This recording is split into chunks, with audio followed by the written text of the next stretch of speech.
మరి అలా నేను అడుగుతున్నా, కేసీఆర్ అప్పు చేసి నిర్మాణం చేసిండు, మరి నువ్వేం చేసినావు?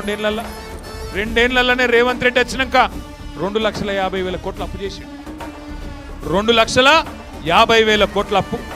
ఒక్క కొత్త ఇటుక పెట్టిండా ఎక్కడన్నా? ఒక కాలువ తవ్విండా? ఓ చెరువు మంచిగా చేసిండా? రైతు బంధు 2 సార్లు ఎగ్గొట్టిండా లేదా? గదే 10,000 అది 2 సార్లు ఎగ్గొట్టిండు.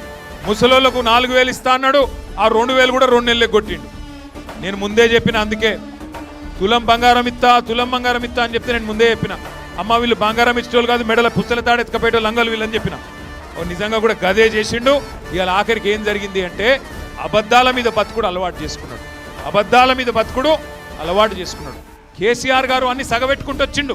కరెంటు సగబెట్టిండు, మంచిళ్ళని సగబెట్టిండు, మన పల్లెటూర్లను సగబెట్టిండు, మన పట్టణాలను సగబెట్టిండు. వీడేమో ఎగబెడుతున్నాడు. అన్ని ఎగబెట్టుడు, ఎండబెట్టుడు, మొత్తం రాష్ట్రాన్ని పండబెట్టుడు తప్ప చేసిందేమీ లేదు. ఈ 2 ఏళ్ళు తెలంగాణకు మాత్రం శటగోపం పెట్టిండు తప్ప చేసిందేమీ లేదు.